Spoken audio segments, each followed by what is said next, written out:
Oh yeah, we got some great Sichuan flavors coming to the table here, guys.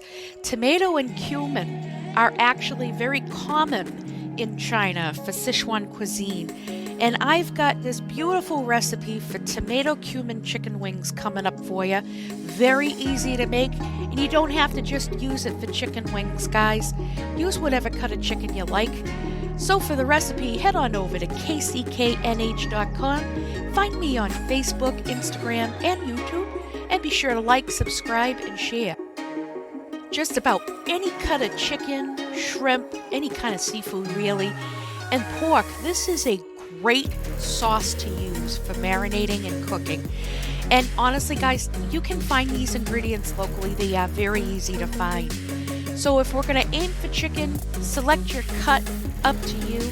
We do need to stress fresh garlic for this, guys. There's a very important reason why. We'll talk more about that later in the video here.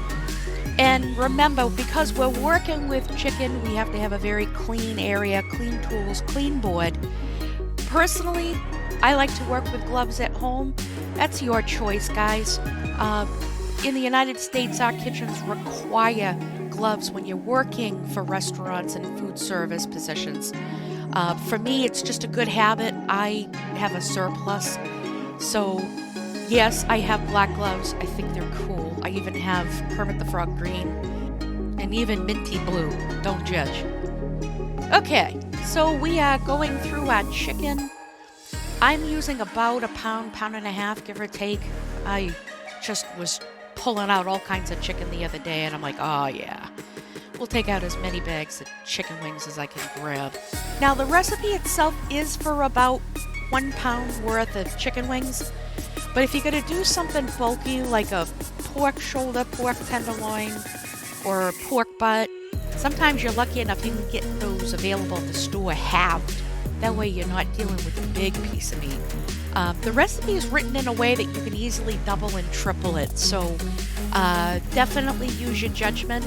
But bigger proteins, I would willfully do a triple, because this sauce can caramelize beautifully, guys. So once we've got all the chicken wings prepped up and into the bowl, it's going to be very important that after you're playing with proteins, start all over again. Wash your countertops, your tools, your board. Get rid of the gloves. Always work with clean surfaces no matter what. And even if the knife doesn't touch the countertop, just the action of chopping chicken, you don't know about chicken juice going everywhere. So it's very important and very mindful to make sure you're cleaning up as you go. And in this case, you clean up as soon as you're done playing with the chicken. So into my bowl, I've got a separate bag off camera for those chicken tips because I had prepped so much chicken, guys. It was awesome. So we're going to come back after we've cleaned up. A little longer than a few minutes later. And we're back at it. So we did make sure the oven is preheated to 400 degrees. I've got a sheet pan and parchment paper set up that's off camera. Now, fresh garlic, guys, there's a reason why some people are saying stop using jarred garlic. It's a chemical shitstorm. All the heating, the processing, the stabilizers they put in it, you're messing with garlic's beautiful flavor. And when you're cooking from scratch, if garlic is such a problematic child to, spend some time, because it can be a bit of a pain in the ass, just puree a bunch of fresh garlic. Keep it in your fridge, and if you go through it like I do, you don't have to worry about waste, and you don't have to worry about constantly chopping it all the time. So fresh is key, guys, and I'm using an insane amount of garlic in this recipe. I actually weighed out the garlic ahead of time. I've got 2 ounces of fresh garlic in this, guys. So right into this one bowl. Hey, you gotta love a one bowl deal. Less is more, I always say, when it comes to cleaning up dishes. You get your spices in here, you get your sauces in here, and get this all mixed up when you're ready to go. And you are going to find that there are different flavor profiles that are coming out of this as you mix it up, guys. You're going to love what you smell. It's going to even be better when you get this sucker in the oven. So we've already added the dried spices, the ketchup, the oyster sauce. Now we're hitting it with a little bit of rice vinegar. And go ahead and mix, guys. You want to make sure everything is incorporated, that the spices are now hydrated.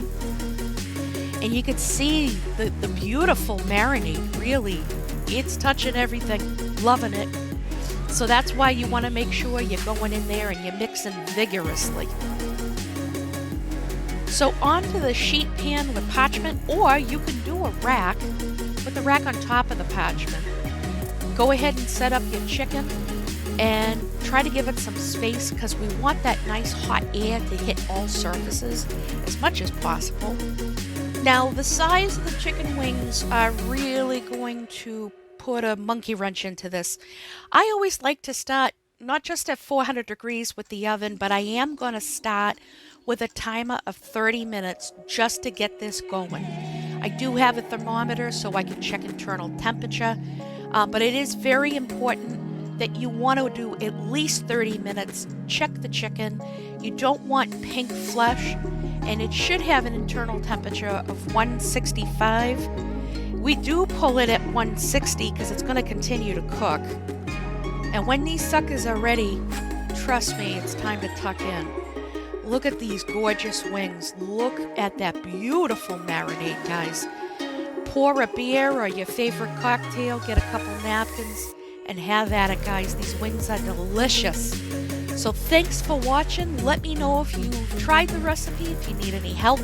And as always, happy cooking, guys. We'll catch you later.